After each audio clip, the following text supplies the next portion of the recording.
Miguel Cotto versus Daniel Geale. On the face of it, an impressive performance from Miguel Cotto. Daniel Geale, he is a guy that I feel is overrated, but he's a solid middleweight. He's there or thereabouts, top 10 level. Certainly a top 20 middleweight. His recent performance against Jared Fletcher, whilst uninspiring, was solid, and again highlighted the fact that he is a top 20 middleweight, maybe a top 10 middleweight. Put simply, Daniel Geale, whilst not elite, is there or thereabouts, even at a world level. Miguel Cotto looked good against him.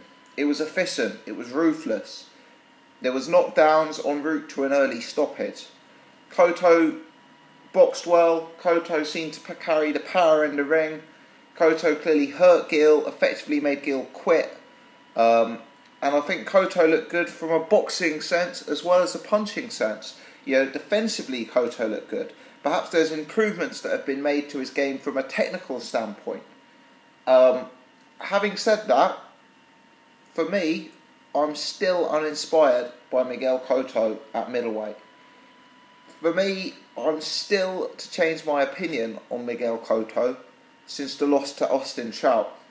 Put simply, I think the Austin Trout fight is the last overly relevant piece of form that we can hold applicable to Miguel Cotto. Why? Because the Sergio Martinez fight is so hard to analyse from a form perspective. We simply do not know whether that win over Sergio Martinez was relevant at all in the context of ranking and handicapping a fighter. Could the British level fighter, could John Ryder have gone over there and done a similar job on Sergio Martinez? Probably not. But Martinez appeared to be such a shell of his former self, it's hard to sum up. Similarly, the Daniel Geale fight, in my eyes, very, very hard to ascertain how worthwhile the form is. For two reasons. One, we saw what Gennady Golovkin did to Daniel Geale. Yes, Geale bounced back. Yes, he fought a fight successfully against Jared Fletcher. Having said that, Jared Fletcher is Jared Fletcher, and it's hard to know what that KO loss took out of Daniel Geale in terms of his desire, in terms of his punch resistance, and in terms of his sort of ability to perform at the elite level. Secondly, and most importantly, the weight factor. Now, apparently, and this was reported widely, including on the Boxing Voice, and those guys know what they're talking about just as well as I do, if not more. But it was widely reported that Daniel Geale came to the ring at 182 pounds. Now, people who are new to boxing would probably think that gives him a substantial advantage over Miguel Cotto, who weighed in at light middleweight. And on the face of it, yes, probably it is an advantage, being so much bigger than your opponent. However, if you were somebody supporting Daniel Geale or betting Daniel Geale, I think the 182 was worrying. I'd preferred to see him come in at 172, not 182. 182 is well into the cruiserweight division. 182 is £7 above the light heavyweight limit, which is absolutely crazy. Now, the fact that Daniel Geale weighed in at 182 means two things. Firstly, it highlights just how much weight he had to lose in order to make £157. It highlighted what an effort that must have been to get down to that weight. Secondly, do not forget the negatives to your body of putting on 25 pounds in a day. People are slightly naive about making weight. Let me tell you, I believe it would be scientifically impossible to put on a single pound of muscle in one day. So this 25 pounds of muscle, this 25 pounds he's put on is not muscle.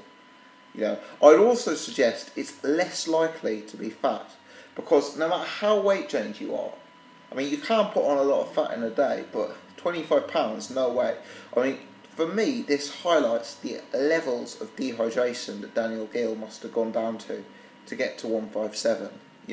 If you can fluctuate by 25 pounds in a day, In my eyes, the only way to achieve that is by dehydration.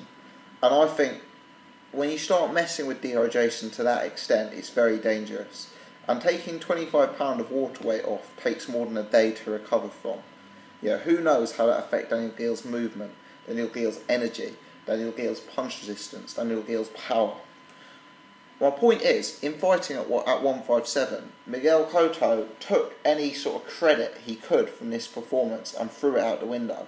Because it is so hard to suggest that beating Daniel Geale is even worthwhile form, given the fact we know how weight drained he must have been at that weight. And he did look terrible at the weigh-in, which only reinforces what I'm saying. Finally, just a tip to Miguel Cotto here. If you're going to be very critical of your main rival's opposition, don't go and fight the same person. He said that, Triple G was fighting mainly bums, and maybe he's right. But regardless of whether he's right or wrong, don't then pick out the guy that Triple G brutally knocked out and bring him in as your next opponent.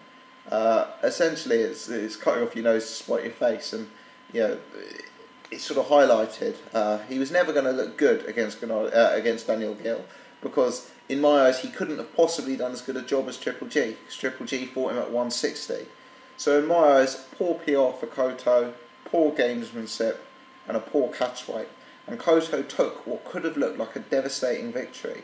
Cotto took what could have looked like a really strong performance, and he spoiled it, and he ruined it by slagging off Triple G's opponents and fighting the same guy, and by this sort of bizarre catchweight rule that he is so insistent on.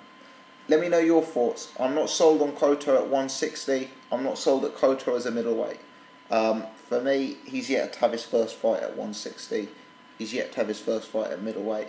And the last worthwhile piece of form from Miguel Cotto is the loss to Austin Sharp.